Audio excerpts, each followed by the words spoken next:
Vamos lá para mais um assunto do nosso curso.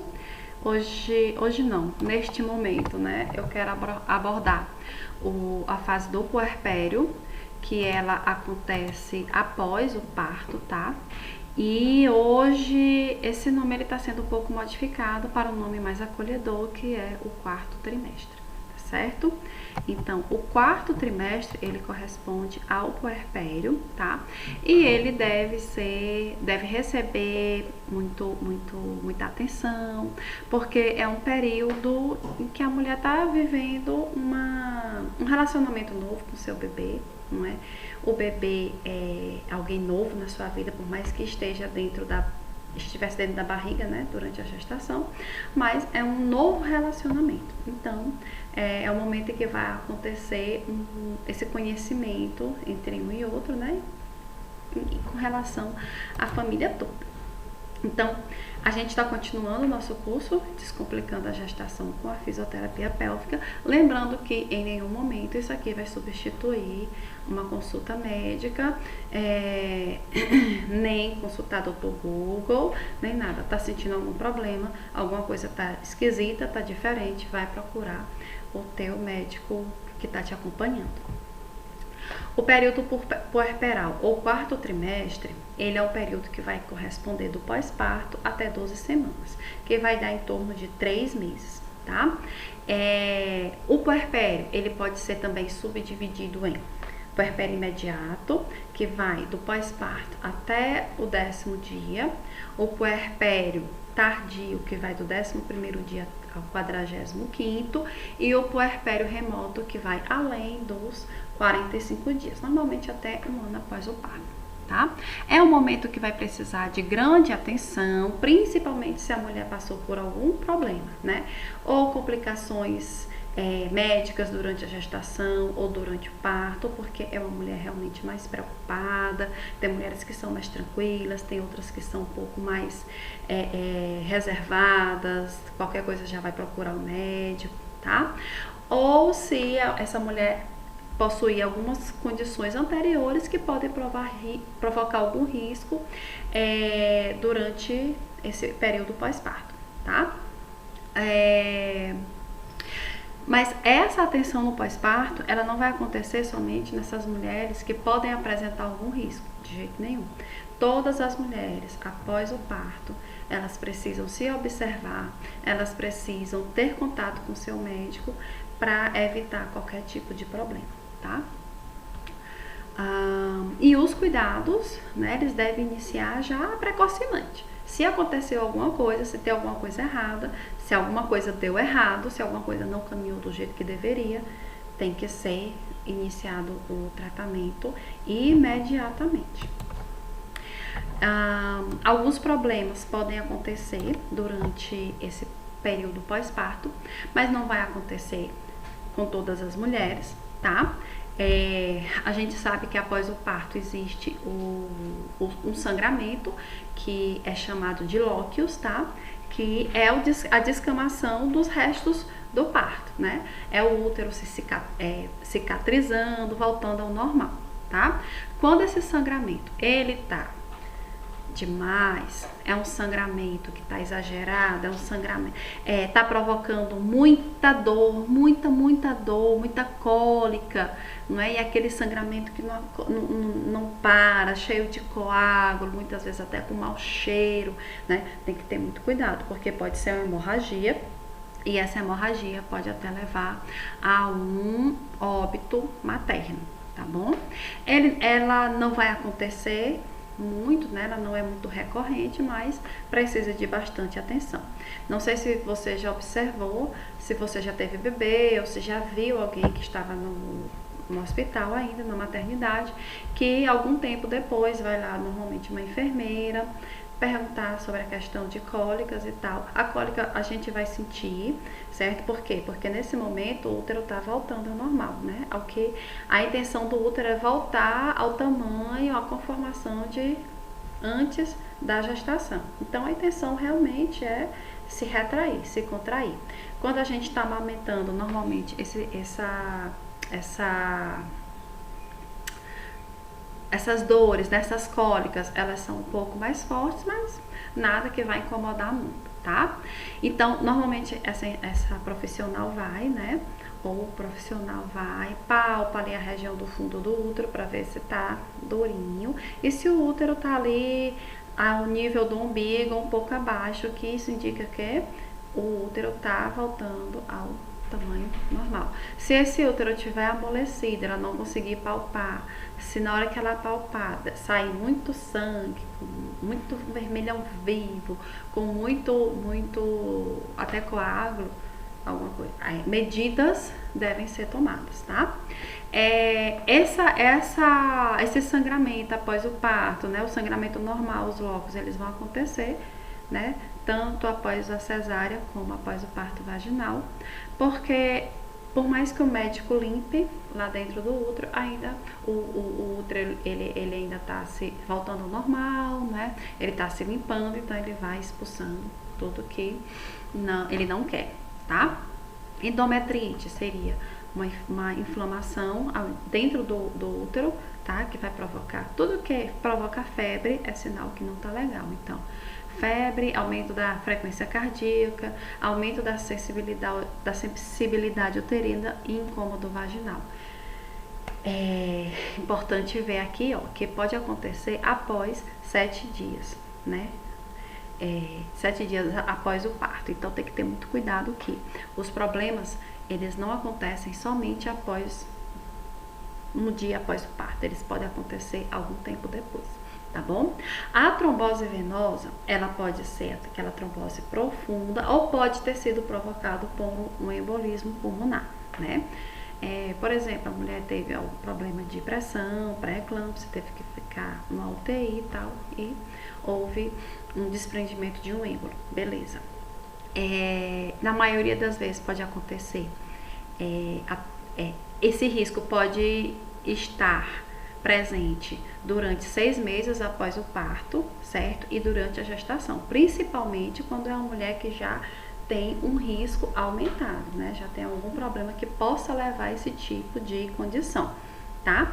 Na mulher que é mais tranquila, não teve problema nenhum, o risco já reduz, né? Após 12 semanas seguidas do parto, esse risco de trombose já é reduzido. Mas tem que ter cuidado com a idade, mulheres mais velhas, após os 35 anos, e principalmente aquelas que não realizam pré-natal, após cesáreas, certo? Se a mulher apresentou hemorragia ou infecção pós-parto e se ela tem história de pré-eclâmpsia, muito cuidado.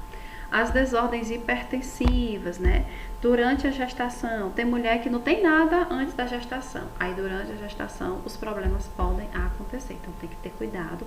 E essas desordens, tanto hipertensiva como diabetes gestacional, se acontece durante a gestação, após a gestação pode desaparecer, né? No meu caso, diabetes desapareceu, beleza, mas eu tenho que ter cuidado. Ou então a mulher pode se tornar hipertensa ou diabética, tá? Essas desordens hipertensivas precisam de cuidado, precisam de atenção, tá? Porque podem se transformar em uma coisa mais complicada, como uma pré-eclâmpsia grave ou então uma eclâmpsia, né? A eclâmpsia é quando a mulher já está tendo convulsões, né? Ou então uma síndrome de HELP, que é quando já ocorre está começando a haver uma falência hepática, uma falência do fígado, né? O fígado está sobrecarregado, então tem que ter muito cuidado, tá? A questão do diabetes tem que ser acompanhada também, a gravidez se torna de risco. No meu caso, somente a organização da dieta e a realização de exercício físico foi suficiente para controlar a glicemia, mas tem casos em que a mulher precisa entrar na medicação.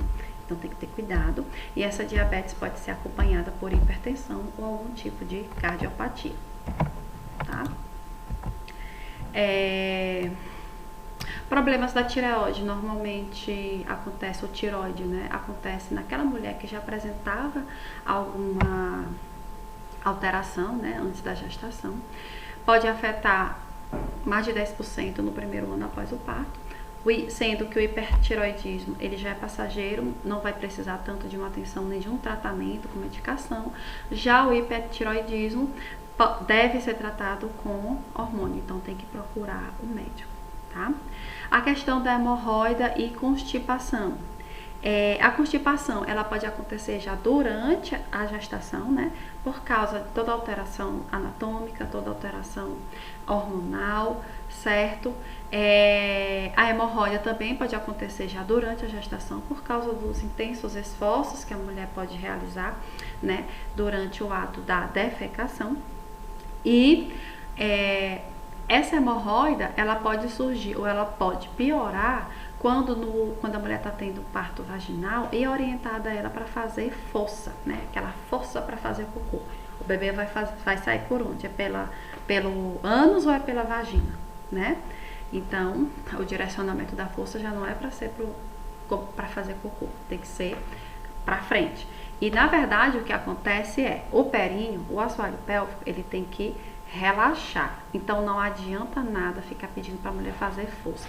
Muitas vezes qual é a orientação? Puxa o ar, prende e faz força, que é a manobra de Valsalva. Na hora que faz isso, o assoalho pélvico trava, ele prende. Aí vai dificultar a saída do bebê, a pessoa vai começar a fazer força, vai fazer epísio, vai fazer um monte de coisa e gerar outros problemas. Então, na hora de ter bebê, é o que? Relaxar. Respirar bem, se precisar gritar, grita, mas é relaxar o períneo, relaxar a vagina, para o neném sair, tá? Essa constipação, ela precisa ser tratada, muitas vezes com água, consumir fibra, lembrando que para consumir fibra, tem que beber água, bastante água, porque se não tiver água, a fibra vai ressecar e as fezes vão ficar mais ressecadas ainda. Aí por que beber água? Porque as fibras elas vão absorver a água, elas vão ficar inchadas, né? Aí vai melhorar a questão da motilidade intestinal. A questão dos laxantes é com indicação médica, tá? Toda medicação que for tomar, lógico, sempre com indicação médica. E se a mulher está grávida ou se ela está amamentando, aí é que tem que ter indicação mesmo, porque os compostos do medicamento podem ir para o bebê e provocar algum problema nele, tá?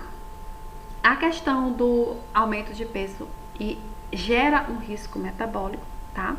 Então, o risco de desenvolver uma obesidade e aumento de peso em futuras gestações é o seguinte: se nessa gestação você aumentou muito de peso, você exagerou muito, ficou nessa história de comer por dois, ficou comendo um monte de besteira, o que é que acontece? Vai gerar uma obesidade, certo? Na próxima gestação você tem um risco de engordar mais ainda, tem o risco de desenvolver diabetes tipo 2 e até outro tipo de problema. O que é que tem que fazer? Modificar a dieta, adequar a dieta. Tá com dificuldade? Vai atrás de um profissional, certo? Especificamente um nutricionista que tenha uma especialização, vivência com nutrição de gestantes, não é? Então tem que ter cuidado com ganho de peso na gestação, tá? Esse negócio de ficar comendo por dois é ilusão, é uma grande mentira. As mulheres negras, elas têm uma possibilidade maior, e as mulheres com situação socioeconômica baixa também tem uma probabilidade de aumentar de peso muito grande, porque muitas vezes a alimentação é hipercalórica, né? Não é uma alimentação muito adequada, não tem muitas verduras, muitas fibras, muitas frutas, né? É aquela alimentação muito à base da massa, não é? E são mulheres que, apesar de ter acesso ao Sistema Único de Saúde, né, a uma orientação pré-natal nos postos, muitas vezes elas não procuram, né, ou então realmente não dão valor ao que o profissional está orientando. Com relação à amamentação, eu coloquei aqui, né, que a atenção individual, ela gera melhores resultados, lógico. Mas assim, fazendo uma orientação bem geral, bem básica, o que é que a gente precisa ter em mente? Que o bebê, ele precisa pegar não só o mamilo, não só o bico do peito, tá bom? Ele tem que pegar a areola ou parte dela, tá? A parte dela por quê? Porque tem mulher que tem a areola bem grande e tem aquelas mulheres que tem até um mamilo grande que realmente vai dificultar a pega do bebê. Aí tem que lançar a mão de outras outros artifícios para poder possibilitar essa amamentação, esperar o bebê nascer até ele conseguir abocanhar esse mamilo um pouco maior, tá? Mas vendo aqui para o que é considerado desejável. Então, a boca do bebê, ele vai abocanhar todo o mamilo e parte da areola. O que é importante? O que tem que pegar mais a parte da areola é a parte de baixo, tá? É essa parte aqui do queixinho, por quê? Porque ele vai fazer esse movimento de trás para frente, né? Para ir drenando esse leite, e a língua, ela vai ter que ter muito contato com essa parte para poder sugar, né? Possibilitar a sucção desse leite, tá? Então, o maior contato tem que ser com a parte inferior, tá? Nem que a parte mais de cima fique mais descoberta, né? A areola apareça mais, não tem problema, certo? O rostinho do bebê tem que estar de frente pro peito, tá? A cabecinha do bebê, ela vai estar assim, né? Ela não vai estar assim, até porque vai atrapalhar na deglutição. Então, a cabecinha do bebê vai estar um pouco viradinha para trás, porque aí já libera a via aérea e não tem risco de sufocar. Não precisa ficar pegando no peito, né? Ficar pegando aqui na região do peito, porque isso pode até atrapalhar no trânsito do leite, tá certo? Então não precisa pegar no peito, não precisa nada, só deixar livre. O bebê vai respirar porque a cabecinha dele vai estar um pouquinho virada para trás, tá bom? Mas não é virar excessivamente, tá certo? E a sucção vai acontecer de qualquer forma. É interessante observar que até o 13º dia vai estar sendo como é que dá o nome? Vai estar sendo ofertado para esse bebê o colostro, né? Normalmente esse colostro, ele não é rico em vitaminas, por isso que às vezes o bebê perde até um pouco do peso, muitas vezes é porque ele também, né, começa a se movimentar e tal, ter mais atividade, ele perde um pouquinho de peso, aí a tendência é aumentar depois, certo? E até o 3º dia, mais ou menos, esse colostro realmente ele tem um volume pequeno, né? Porque ele está se ajustando ainda para a demanda. E outra coisa, o estômago do bebê é do tamanho de uma azeitona, então é muito pequenininho. Esse leite realmente ele é pouco, a produção dele é pouca, né? Esse colostro, mas ela é suficiente para nutrir o bebê, certo? O colostro, ele é um leite mais líquido, vai ter bastante vitamina, vai ter bastante células de defesa. É como muitos dizem que é a primeira vacina do bebê, né? Aí, beleza. Então, o bebê vai sugar, ficar ali uns 40 minutos sugando ou menos, isso vai depender, os meus ficavam um tempão. O que é que acontece? O estômago é pequenininho, esse leite é pouquinho e é um leite leve, aí o que é que vai acontecer? Ele vai ser digerido mais rápido e o bebê vai sentir fome mais rápido. Então pode ser que meia hora, 40 minutos depois ele já esteja com fome de novo. Aí o povo começa a dizer, porque o leite é fraco, tu não produz leite, aí a mulher começa a se sentir mal, se sentir incapaz, certo? Mas espera. Quando chega mais ou menos no 3º, 4º, 5º dias, ocorre o momento da apojadura, que vai acontecer um aumento muito grande na produção do leite. O peito vai ficar grande, essa região aqui ela pode ficar um pouco mais com a temperatura aumentada, um pouco avermelhada, porque vai aumentar a circulação, não é? A mama, ela vai ficar um pouco rígida. É importante perceber que nesse momento ocorre a formação de cristais de leite, né? Que é o empedrado, tá? E o que é que acontece? Para evitar uma mastite, por exemplo, é jogar fora o leite. Ou vai juntar na mamadeira para ofertar depois para esse bebê, ou então jogar fora, ou então bota o bebê para mamar. Eu botava o meu para mamar, porque eles eram bem esfomeados, então botava para mamar, secava e tal. Às vezes não secava a quantidade exata, jogava fora mesmo, vai produzir mais. E pra ser bem sincera, nessa época eu nem tinha mamadeira, não comprei mamadeira, porque eu sabia que eu ia amamentar exclusivo e livre demanda, né? Então eu não tinha. E E deu super certo, não tive mastite nem nada. Tive, ficou endurecido, mas é só ofertar o leite, né? Se o teu bebê não consegue consumir, ou você guarda, né? Você coloca na mamadeira para oferecer em outro momento, ou então joga fora, tá? Vai ser produzido de qualquer jeito. Esse é o momento que tá havendo equilíbrio. Após 1 ou 2 dias fica esse incômodo, aí começa a equilibrar. A produção de leite começa a se equilibrar com o consumo pelo bebê, tá bom? Não sei se eu tô esquecendo alguma coisa, se eu me lembrar enquanto eu tô gravando eu falo.